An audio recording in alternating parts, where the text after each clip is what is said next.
பாட்டாளி மக்கள் கட்சி, அதிமுக, தமிழக வெற்றி கழகம், தேமுதிக இணைகிறார்களா 2026? இது ஆழமான அரசியல் சேனல் வாய்மொழி பேசு. நான் உங்கள் சுமன்.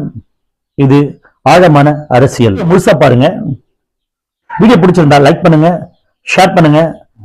உங்களோட வேல்யூபிளான கருத்துக்கள் எங்களோட அடுத்த கட்ட வீடியோவுக்கு நகர்வா அமையும் நம்புறோம். இதுக்குள்ள போகலாம்.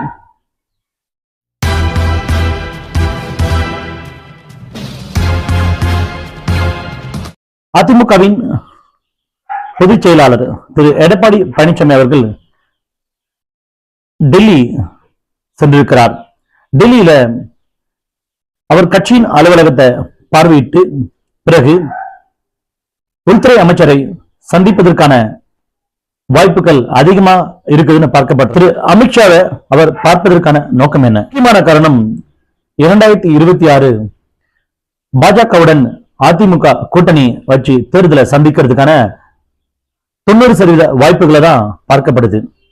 இதை குறித்து அரசியல் பொறுப்பாளர்களும் இது குறித்து அரசியல் விமர்சகர்களும் எப்படி இதை பார்க்கிறாங்கன்னா, திரு அமித்ஷா அவர்கள்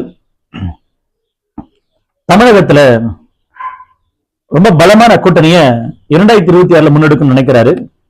அதுல பிஜேபிய 2026 கிட்டத்தட்ட எதிர்கட்சி அரியணையில உட்கார வைக்கணும்னு ஆசைப்படுறாரு. அல்லது முதலமைச்சரா பிஜேபி வரணும்னு ஆசைப்படுறாரு.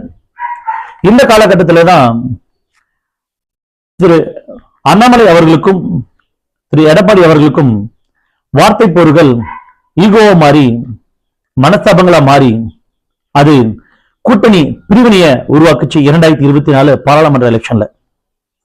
அதே வேளையில அது யாருக்கு சாதகமா அமைஞ்சதுன்னா, இப்போ ஆட்சியில் இருக்கிற திராவிட முன்னேற்ற கழகத்துக்கு ஆதரவாகவும் அந்த கூட்டணிக்கு பலவமும் அமைஞ்சது. அந்த தவிர இனி ஒரு நாட்கள்ல பண்ணக்கூடாதுன்னு திரு எடப்பாடி பழனிசாமி அவர்கள் டெல்லி பயணம் கூட்டணி பாலமாக அமையும் என்று நம்பப்படுது. அவர் கட்சியின் தொண்டர்களால கருதப்படுது. அவர் கட்சியில் இருக்கிற 70% பேர் பிஜேபி கூட்டணியை விரும்பினாலும் அவர் தமிழகத்தில் இருக்கிற பிஜேபி மாநில தலைவர் அண்ணாமலை அவர்களின் போக்கையும் அவருடைய அரசியல் செயல்பாட்டையும் மதிக்க மறுக்கிறார்.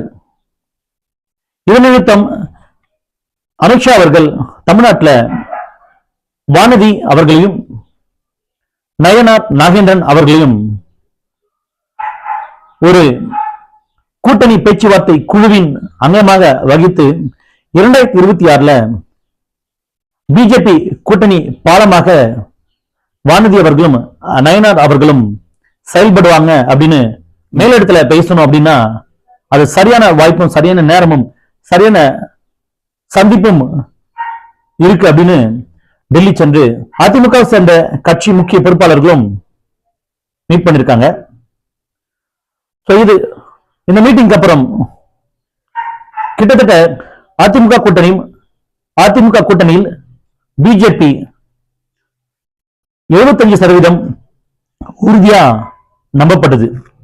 ஆனா இது குறித்து கட்சியின் பொதுச் செயலாளர் திரு எடப்பாடி பழனிசாமி அவர்களிடம் கேட்டபொழுது அவர் ஊடகம் நீங்க என்ன எழுதிக்கீங்க, நான் பாத்துக்கிறேன்.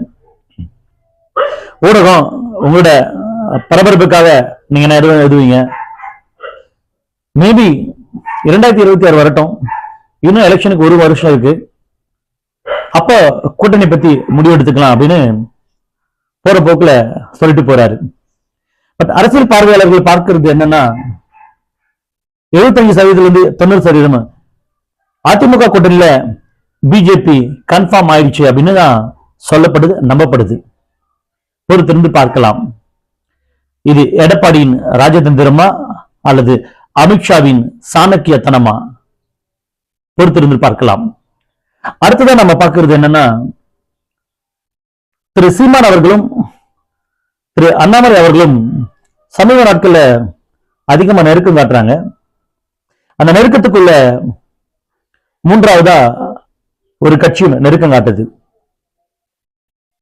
பட் அது பேசுபொருளா இல்லைனாலும் திரு அண்ணாமலை அவர்களும் திரு சீமான் அவர்களும் ரெண்டு பேரும் ஒரே நேர்கோட்டில் தமிழக அரசை எதிர்க்கிறாங்க. தமிழக அரசு சொல்றதை விட திமுகவை ஒரே நேர்கோட்டில் எதிர்க்கிறாங்க. இவங்க ரெண்டு பேருக்குள்ள ஒற்றுமை ஒண்ணுதான், திமுகவை ஆட்சியிலிருந்து அகற்றணும். இது திரு அண்ணாமலை அவர்களின் நோக்கமும் திரு சீமான் அவர்களின் நோக்கமும் ஒன்றாக பார்க்கப்படுது. அதே வேளையில அவங்க திமுகவை எதிர்க்கிறது மட்டும் இல்லாம மக்களோட பிரச்சனைகளை பேசும்போது இவர்கள் இருவரும் ஒரே நேர்கோட்டில் பயணிப்பது போல தெரிகிறது எங்களை மாதிரியான ஊடக பார்வையாளர். இது கூட்டணி பேரத்தை வலுப்படுத்துமா அல்லது கூட்டணி அது அதிகப்படுத்துமா அல்லது 2026 இவங்க இரண்டு பேரும் சேருவார்களா? அப்படி ஒருவேளை இவங்க ரெண்டு பேரும் சேர்ந்தா அதிமுக பிஜேபி நாம் தமிழர் பொருந்திய கூட்டணியா அமையுமா? பொறுத்திருந்து பார்க்கலாம். அடுத்ததா பாட்டாளி மக்கள் கட்சி ரொம்ப காலமா சமூக நீதியை பத்தி பேசிட்டு இருக்கிறது.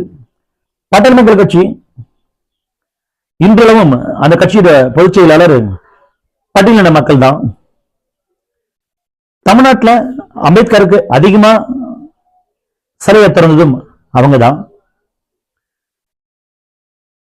இரட்டைக்கோள முறைய தமிழ்நாட்டில் தகர்த்தெறிந்ததும் திரு மருத்துவர் ஐயா ராமதாஸ் அவர்கள் தான். ஒரு பிணம் எடுத்துட்டு போக முடியல, அத இவர் முன்னிலையில அந்த பிணத்தை திரு மருத்துவர் ஐயா அவர்கள் சுமந்துட்டு போறாரு. என்னடா பாட்டாளி புராணம் பாடுறான் அப்படின்னு நினைச்சிடாதீங்க. ரொம்ப நேர்மையா சமூக நீதியை பத்தி பேசிட்டு வந்த கட்சி சமீப நாட்கள ஜாதி முத்துகளை குத்தப்பட்டிருக்குது, ஒதுக்கப்பட்டிருக்கு. ஆனா 2026 கூட்டணி ஆட்சியில பாட்டாளி மக்கள் கட்சி மிகப்பெரிய அங்கம் வகிக்கும் அப்படின்னு அரசியல் வல்லுநர்களா பேசப்படுது. அது நிச்சயா நம்ம பார்த்தோம்னா அதனோட ஆரம்பத்துல அவங்க மே 11 நடத்த இருக்கிற சித்திர முழுநிலவு மாநாடு, அந்த கட்சியின் சித்திரை மாநாடு ரொம்ப பிரம்மாண்டமா நடத்தப்பட்டது. அது 2025 மே மாசத்துல மிக பிரம்மாண்டமா நடக்க போகுது. அது குறிச்ச நிறைய கூட்டங்களும் மீட்டிங்கும் நடந்துட்டு இருக்கு. அத சொல்றாரு திரு மருத்துவர் அன்புமணி அவர்கள். என்ன சொல்றாரு அப்படின்னா, அந்த மாநாடு எல்லோரும் திரும்பி பார்க்கக்கூடிய மாநாடாக அமையணும். அது நம் மக்களின் அதிகாரத்தை வலிமையை அதிகப்படுத்தணும். அந்த மாநாடு நம்ம அரசியல் அதிகாரத்துக்கான வளர்ச்சியா இருக்கணும்னு பேசியிருக்கிறாரு. பட் அது எப்படி பார்க்கப்படுது அப்படின்னா, இந்த மாநாடு பரவாயில்ல எப்படி பார்க்கப்படுது? அவங்க கட்சியின் சார்பில் பார்க்கப்பட்டா இது மிக பிரம்மாண்டமா பாட்டாளி மக்கள் கட்சியின் பிரம்மாண்டமான மாநாடா இதை பார்க்கப்படுது. ஆனா சமூக பார்வையாளர்களும் அரசியல் வட்டாரத்தில் அரசியல் பார்வையாளர்களும் இதை எப்படி பார்க்கறாங்க அப்படின்னா, ஏன் இவங்க இந்த நேரத்தில் இந்த மாநாட்டுக்கு இவ்வளவு இம்பார்ட்டன்ட் கொடுத்து இதை நடத்தணும் அப்படின்னு பாக்குறாங்க. அதே வேளையில அவர் கட்சி தலைவர் பேசியிருக்கக்கூடிய வார்த்தைகளை உன்னிப்பா கவனிச்சு பார்த்தீங்கன்னா தெரியும். கண்டிப்பா 2026 பாட்டாளி மக்கள் கட்சி கூட்டணி ஆட்சி தான் அங்க வகிக்கும் அப்படின்னு நம்பப்படுது, சொல்லப்படுது. அப்படி அதனுடைய ஆரம்ப ஒரு லேயர் அப்படின்னு பாத்தீங்கன்னா கட்சிகள், அதாவது பாட்டாளி மக்கள் கட்சி, அதிமுக, தமிழக வெற்றி கழகம், தேமுதிக, இந்த 4 கட்சிகளும் ஒரு சேர கூட்டணியோடு 2026 தேர்தலை சந்தித்தால் திமுகவின் வியூகத்தையும் திமுகவின் கூட்டணியையும் ஆட்சி கட்டில அமர்வாங்களா? இதை குறித்து உங்களோட பார்வை என்ன? உங்களோட கருத்துக்களை கமெண்ட்ஸ்ல பதிவிடுங்க. அடுத்த வீடியோவுக்கு இது பயனுள்ளதா அமையும். ஒருவேளை அதிமுக, பாட்டாளி மக்கள் கட்சி, நாம் தமிழர் கட்சி, தமிழக வெற்றி கழகம் அண்ட் தேமுதிக இவங்கெல்லாம் ஒற்றுமையா ஒரு கூட்டணிக்குள்ள கட்டமைக்கப்பட்டா 2026 கண்டிப்பா இரண்டு கட்சிக்கும் மிகப்பெரிய ஆட்சி கட்டில் அரியணையில் உட்காருவது என்று அதிமுக இபிஎஸ் அவர்கள், பாட்டாளி மக்கள் கட்சி அன்புமணி அவர்கள், தேமுதிக பிரேமலதா அவர்கள், விஜய் அவர்கள், இவர்கள் எல்லோரும் ஒருமித்த கருளோடு இந்த கரங்கள் இணைந்து கூட்டணி அமைத்தால் 2026 உங்களோட பார்வையும் எல்லோரோட பார்வையும் அது அதிமுகவின் வெற்றி வாழ்க்கைக்கு வித்திட்டு அமையும் என்பது மிக அல்ல. பொறுத்திருந்து பார்க்கலாம் யார் யாருடன் கூட்டணி, யார் யாருடன் 2026 ஆட்சியை சந்திக்கிறார்கள் என்பது. இந்த வீடியோ பிடிச்சிருந்ததுன்னா வீடியோ லைக் பண்ணுங்க, சப்ஸ்கிரைப் பண்ணுங்க, மறக்காம பெல் பட்டன் அழுத்துங்க. நன்றியும் வணக்கம். இது அரசியல் ஆழம். நான் உங்கள் சுமன்.